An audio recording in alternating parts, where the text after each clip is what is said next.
De bem com você, está de volta e hoje a gente conversa sobre a preservação da fertilidade em pacientes que estão em tratamento oncológico.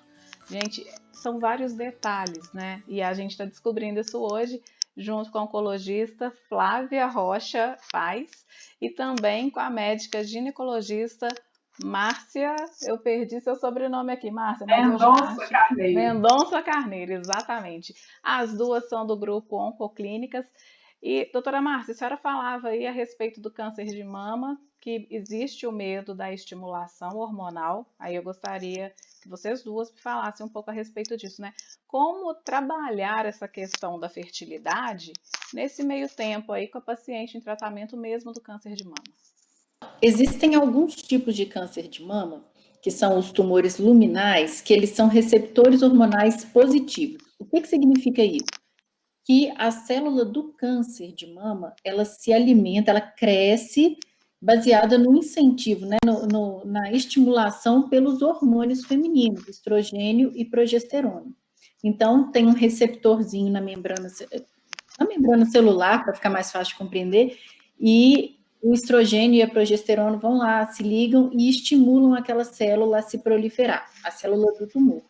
Então, as pessoas têm aquele medo, né? Nossa, mas o meu tumor, ele é um tumor receptor hormonal positivo, aí eu vou tomar hormônio para estimular os meus ovários, isso não vai fazer o câncer crescer mais rápido nesse período e eu sem tratamento. Então, gera realmente várias dúvidas e insegurança. Só que os estudos mostram, os estudos mais novos sobre fertilidade e preservação de fertilidade na paciente com câncer de mama, que não, né, Márcia? Você pode falar mais um pouquinho. Que na verdade o que acontece? Primeiro que o estímulo ele é efêmero, ele não dura muito tempo, né? Além disso, além da gente controlar o estímulo, porque muitas vezes essas pacientes são jovens e não são inférteis. Aí a quantidade de estímulo que a gente vai fazer depende disso também, depende da idade, da história de infertilidade. Muitas vezes essas mulheres nem nunca tentaram engravidar, nem fizeram nunca nenhuma avaliação. E nesse momento, às vezes, nem dá tempo.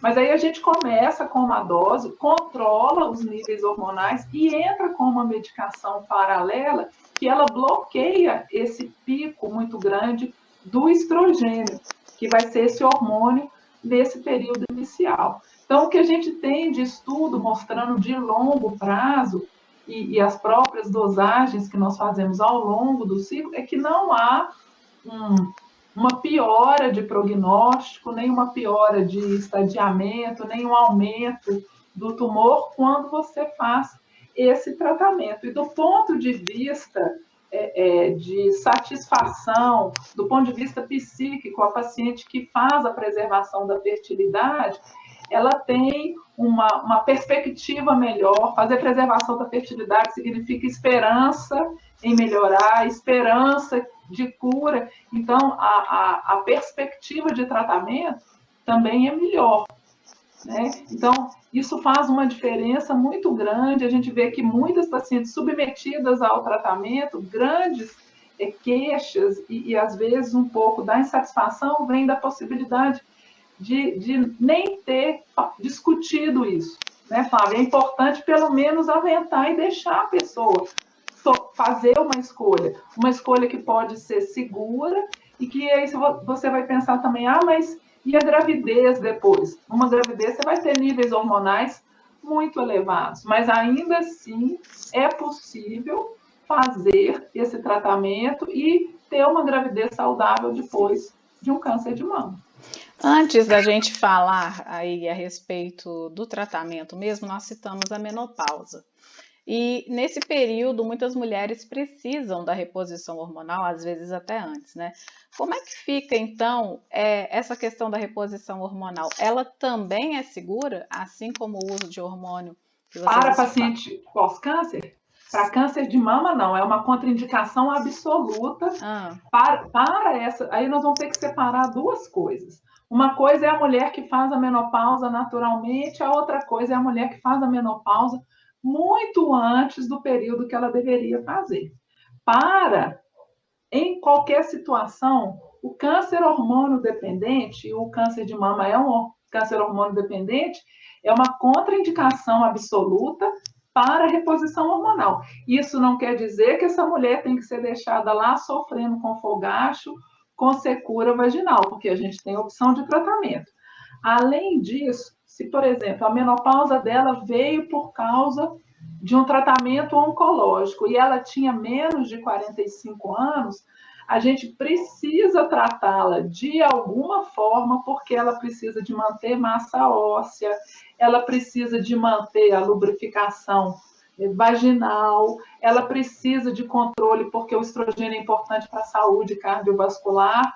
Então, assim, o fato de ter tido um câncer e eu não poder usar hormônio não significa que eu vou deixar aquela mulher sofrer todas essas agruras, todos esses efeitos, né, colaterais da menopausa sem nenhum tipo de ajuda. Tem muita opção terapêutica.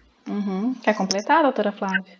Sim, como a doutora Márcia está falando, essas pacientes que elas são submetidas, por exemplo, a uma quimioterapia, uma radioterapia, e elas estão ali naquela fase perimenopausa, que já estão próximas de entrar na menopausa, né, de passar por esse período, geralmente esses tratamentos induzem a menopausa.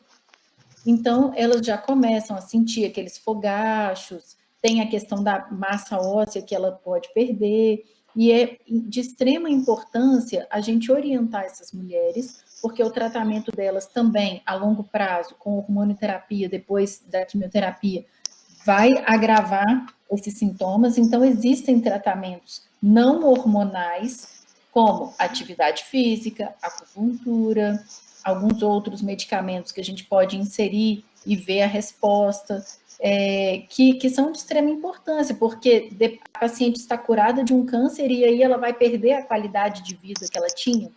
Então, isso também é de extrema importância, a gente preservar a qualidade de vida dessa paciente. Existem estratégias não hormonais, porque, como a Márcia falou, o câncer de mama é uma contraindicação absoluta para terapia de reposição hormonal. Infelizmente, não dá para tomar nenhum tipo de hormônio, nem anticoncepcional mais.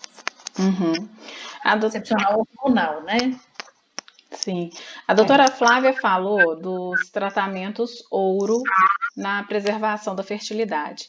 Então, doutora Márcia, eu queria que você explicasse para a gente quais são as opções aí de preservação da fertilidade nesses casos.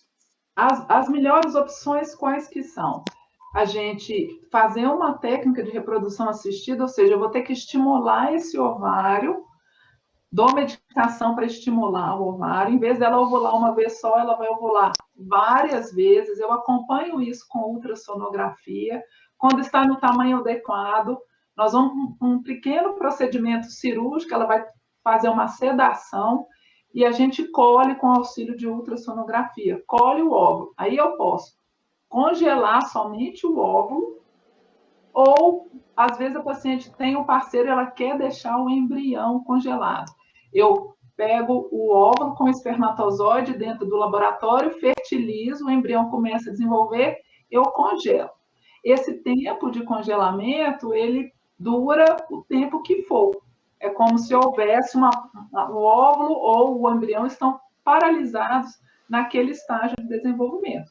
Na hora que for possível ocorrer gravidez, eu vou descongelar, e se for descongelar o óvulo, eu descongelo e fertilizo. O embrião eu descongelo e transfiro de volta para o útero da mulher. Qual que é a diferença? Primeiro, que o óvulo, ele é só da mulher. Então, a mulher muito jovem, a mulher que não tem parceiro definido, ela congela o óvulo. Eu costumo falar para as minhas pacientes que o congelamento de óvulo, o que é? É um extintor de incêndio. A gente nunca sabe o que o tempo vai trazer. E o efeito de qualquer tratamento, o efeito definitivo sobre os ovários. Tem mulher, né, Flávia, que às vezes volta até a menstruar, mesmo após tratamento oncológico.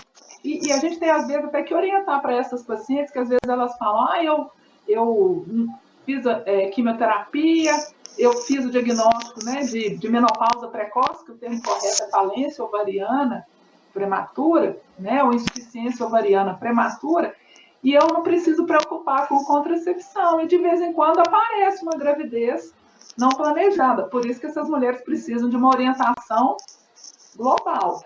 Mas aí, se ela tiver só o óvulo, é dela. Se um dia ela não precisar de usar, ela descarta. O embrião, ele é junto com o parceiro. Então, ela vai precisar de tomar decisões conjuntas. Muitas vezes, às vezes, por exemplo, um câncer de mama, às vezes ela vai tomar medicação depois mais 5 anos, isso vai demorar muito tempo. Então, qual que seria o ideal? Todo mundo pudesse congelar o óvulo e depois decidir o que vai ser feito.